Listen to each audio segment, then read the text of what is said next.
अस्सलाम वालेकुम जी, मैं हमारी अली, आप देख रहे हैं मेरा चैनल। एक तरफ तो रजब भट्ट की जानिब से एक बहुत बड़ी खुशखबरी सामने आती है, दूसरी तरफ अचानक से वो मुल्क छोड़ने की तैयारियां क्यों कर रहे हैं। लीक्ड ऑडियो, ये क्या मामला है? इसने सब कुछ कैसे बदल दिया? क्या दोनों दोबारा जो है वो साथ होना चाहते हैं? क्या रजब अपनी फैमिली को लेकर पाकिस्तान से बाहर जा रहा है? क्या अंदर खाने इन लोगों के जो है वीज़ा अप्लाई किए जा चुके हैं? हकीकत जानकर आप भी डेफिनेटली हैरान रह जाएंगे कि पसे पर्दा क्या चल रहा है। इसकी कहानी बड़ी अजीब है। असल मामला क्या है, जो ईमान है, जब से उन्होंने अपनी दुख भरी कहानी शेयर की है, इसके बाद क्या एक पॉजिटिव इम्पैक्ट पड़ा है रजब की फैमिली पे, या एक बार फिर से नेगेटिविटी जो है वो उभर के सामने आई है? क्योंकि वो जो क्लिप ईमान ने शेयर किया उसमें रजब की वालदा भी मौजूद थी, यानी कि वो भी उनके साथ साथ थी। इससे एक और चीज़ सामने आती है कि शायद ईमान जो है वो इस तरफ इशारा कर रही है कि हाँ, उसकी फैमिली से मुझे कोई प्रॉब्लम नहीं है। तो अब रजब पाकिस्तान से बाहर जाने की कोशिशें क्यों कर रहा है, और लीक्ड ऑडियो का क्या मामला है? क्या पूरी फैमिली जा रही है? अब आज की वीडियो में आपसे इस सारे के सारे मामलात को शेयर करेंगे। रिक्वेस्ट है चैनल को सब्सक्राइब करें, हमें इसकी ज़रूरत है। वीडियो को आखिर तक ज़रूर देखिएगा। ईद पर सबसे बड़ी खुशखबरी जो आप लोग जो मर्जी बोलें कि जी हम रजब भट्ट को देखते नहीं है, वो मिलियन फॉलोअर्स जो हैं, मिलियंस में जो फॉलोअर्स हैं, वो डेफिनेटली देखने वाले ही हैं ना, जो अभी तक उनको फॉलो भी कर रहे हैं, उनके व्लॉग का इंतजार भी कर रहे हैं। सबसे पहले बात कर लेते हैं ईद के मौके पर जो रजब भट्ट ने ऐलान किया है कि वो ईद के दिनों में अपने व्लॉग्स शेयर करेंगे, क्योंकि बड़े अरसे से वो बिल्कुल आउट थे सोशल मीडिया से, और किसी भी किस्म के किसी भी व्लॉग में किसी के भी नहीं आ रहे थे। उनके फैंस को इस बात का शिद्दत से इंतज़ार था कि वो व्लॉग्स में जो है दोबारा कब आएंगे, अपनी ज़ाती ज़िंदगी के हवाले से कब पॉजिटिव जो है ख़बरें शेयर करेंगे, ख़ासतौर पे ईमान के साथ सुलह के हवाले से। आपको याद होगा 2 दिन पहले रजब भट्ट जो है वो अदालत में मिलते हैं, और वहाँ पर एक बंदे ने कहा कि हम चाहते हैं कि आप जो है वो आए। मीडिया ने सवाल किए थे जब चलते चलते, तो उन्होंने कहा कि हाँ, मैं जल्दी बहुत व्लॉग्स जो है वो स्टार्ट करूँगा। सोशल मीडिया पे काफ़ी अर्से से ये सवालात गर्दिश कर रहे हैं कि क्या ये जोड़ा दोबारा एक हो पाएगा? क्या ये हर चीज़ को पसे पर्दा डालकर अपनी नई ज़िंदगी की शुरुआत कर पाएंगे? क्या ईद उल फितर जो है वाकई इनके लिए एक नई शुरुआत हो सकती है? अच्छा, अब दूसरी पे बात कर लेते हैं जो बड़े इंपॉर्टेंट पॉइंट है कि क्या रजब भट्ट एक बार फिर से मुल्क छोड़ने की तैयारी कर रहा है। एक अहम और तशवीशनाक खबर भी ये सामने आ रही है कि कुछ रिपोर्ट्स बता रही हैं कि रजब भट्ट जो है वो पाकिस्तान छोड़ने की कोशिश कर रहे हैं, जिससे कुछ लोग उनके खिलाफ चलने वाले केसेस के हवाले से भी बात कर रहे हैं कि जी शायद ये बचने की कोशिश कर रहे हैं केसेस से। खासतौर पे जो NCCIA का जिक्र, इस केस का जिक्र जारी है, और ये भी कहा जा रहा है कि उनका तो नाम नो फ्लाइट लिस्ट में शामिल है। ज़रा इस बात को कंफर्म करें कि उनके जो वकला है इस वक्त भरपूर कोशिशें कर रहे हैं कि उनका नाम इस लिस्ट से निकाला जाए ताकि वो बैरून मुल्क जा सकें। ये सूरत हाल मज़ीद सवालात को जो है पैदा करती है। क्या वाकई वो किसी दबाव में है, या महज अब वो मुल्क छोड़ के जाके बाहर अपनी आज़ादाना ज़िंदगी गुजारना चाहते हैं, और वो इन सारे झंझटों को बिल्कुल खैर बात कहकर अपनी नई ज़िंदगी की शुरुआत करना चाहते हैं। अब कुछ सवाल ये हैं कि क्या अकेले करना चाहते हैं, या वो अब इस फैमिली को अपने साथ रखना चाहते हैं? क्योंकि जो उन्होंने बात की थी कि मैं मुनाफ़कत का रिश्ता नहीं निभाता, तो मुनाफ़कत का रिश्ता तो कोई भी नहीं निभाता, ये लोगों की सोच होती है। लेकिन मैंने बहुत सारे ऐसे लोगों को देखा हुआ कि इतने के बेगैरत होते हैं, इतने के जलील होते हैं, इतने के नीच होते हैं। ये मैं एक जनरल बात करी, मुझे याद आ गया कि बेगैरत लोग मुनाफ़कत का रिश्ता निभा के अगले बंदे की ज़िंदगी बर्बाद कर देते हैं। इतने घटिया लोग होते हैं।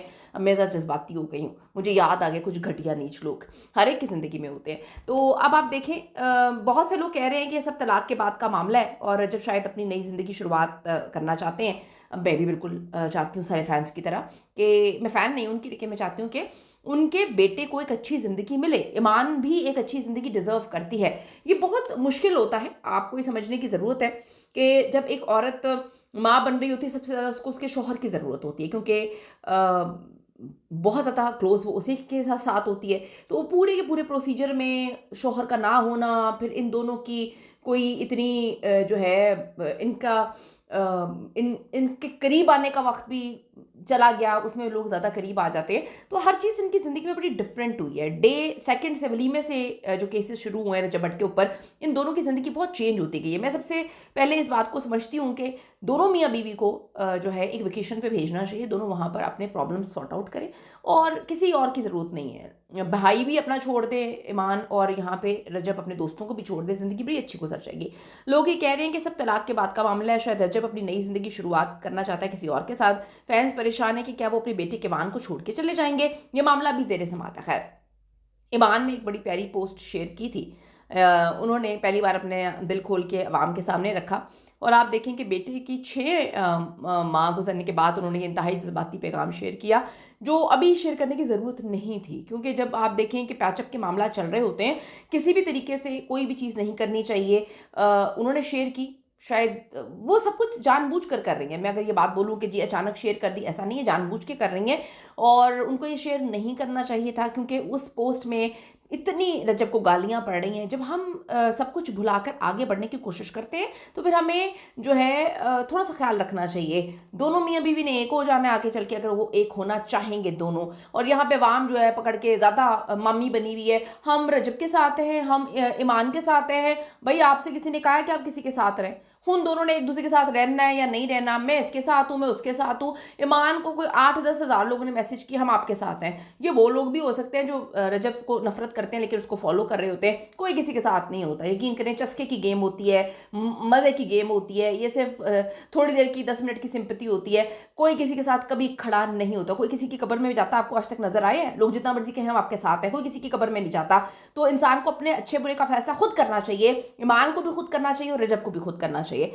अब आप ये देखें कि ईमान ने चीज़ें शेयर की और उसके बाद मामला फिर ख़राब हुआ, क्योंकि नीचे लोगों ने लिखा हुआ था गज़ल को टैग करके। मुझे तो बड़ी अजीब लगा है, कौन सी फप्पे कुट्टियाँ आंटियाँ हैं, लड़कियाँ हैं, फप्पे कुट्टियों की तरह उन्होंने गज़ल को टैग किया हुआ था, देखे ज़रा ये इसके करतूत हैं। मुझे बहुत अजीब लगी वो बात, मुझे बहुत वियर्ड लगी। थोड़ा सा ना आप लोगों को अपने आप को ना कंट्रोल रखना चाहिए। इतने फप्पे कुट्टियों वाले काम ना करें। अगर ज़्यादा आपको आग लगी हुई है तो फिर आप लोग जो है ना अपने घरों में लड़ाइयाँ करवा करें। सुलह की कोशिश जो है अभी भी जारी है, क्या बात बन पाएगी? इसी दौरान एक अहम पेशरफ्त आप सबको पता है साथ चल रही है। मारूफ आलिम दीन है जी अल्लामा आसिफ रज़ा अलवी साहब, इस मामले में जो है सालिसी की किरदार अदा कर रहे हैं। उन्होंने पैगाम दिया था कि जी अना को साइड पर रख के दोनों रिश्ते को बचाने की कोशिश करें। उन्होंने आवाम से भी अपील की थी कि जी थोड़ा सा ख्याल करें, लेकिन वो मेरे ख्याल में ईमान को बताना भूल गए और उसके भाई को कि आपने सोशल मीडिया पर जो है अब चीज़ें नहीं डालनी, क्योंकि सब लोग सुकून में यहीं से चीज़ें डल रही हैं। उनका कहना है कि बाज़ औक़ात छोटे मसले ईगो की वजह से बड़े बन जाते हैं। ये तो पूरी ज़िंदगी में सबकी ये बात होती है। अब ये बड़ा मुतनाज़ा चीज़ है, रजब भट्ट की मुबैना ऑडियो लीक हुई है, वो मैं यहाँ पर नहीं चलाऊँगी, मामला बहुत ख़राब हो जाएगा। मैं बिल्कुल नहीं चाहती कि मैं वो ऑडियो यहाँ पर ज़िक्र उसका कर दिया है, जिन लोगों ने सुन ली है सबको पता है। नहीं वो ऑडियो यहाँ पर चलानी चाहिए और मैं नहीं चलाऊँगी। उसमें जो है कुछ बातें ऐसी हैं जो एतमाद को नुकसान भी पहुंचा रही हैं, सुलह की कोशिशों पर भी शकूक पैदा हो सकते हैं। कुछ लोग कह रहे हैं ये ऑडियो जाली है, बिल्कुल जाली भी हो सकती है क्योंकि दुश्मन कम है। यहाँ पे घर के अंदर इतने दुश्मन मौजूद हैं एक दूसरे के, तो कुछ लोग कहते हैं ये असली है। तो रजब की माँ की भी एक ऑडियो वायरल हुई थी जिसमें वो कह रही थी कि जी अपनी बेवकूफ़ लड़की अपना घर ख़राब कर रही है। फिर ईमान की वालदा की भी हुई थी, वो तो अक्सर ही अपनी ऑडियोज़ वगैरह जो है उनकी आउट होती रहती हैं। फिर वो कहती हैं कि जी AI से बनी है, तो इतनी भी कोई दुनिया बेवकूफ़ नहीं है कि AI से बनी हो। खैर अब इस पर मैं क्या बात करूँ। आप अपनी कीमती राय ज़रूर दीजिएगा, कमेंट ज़रूर दीजिएगा। आपको क्या लगता है कि ये घर दोनों बसाने की कोशिश कर रहे हैं, या आपको क्या लगता है कि इनको घर नहीं बसाना चाहिए, दोनों को साथ नहीं रहना चाहिए, अलग हो जाना चाहिए? या अगर कोशिश कर रहे हैं तो फिर सोशल मीडिया से दूर रहकर यहाँ पर अपने घर की कमरे की बातें डालना बंद करें और अपने रिश्तों पर फोकस करें। मुझे ऐसा लगता है कि रिश्तों पर फोकस नहीं किया जा रहा, सोशल मीडिया पर ज़्यादा फोकस किया जा रहा है। कीमती राय दीजिएगा। See you in the next video.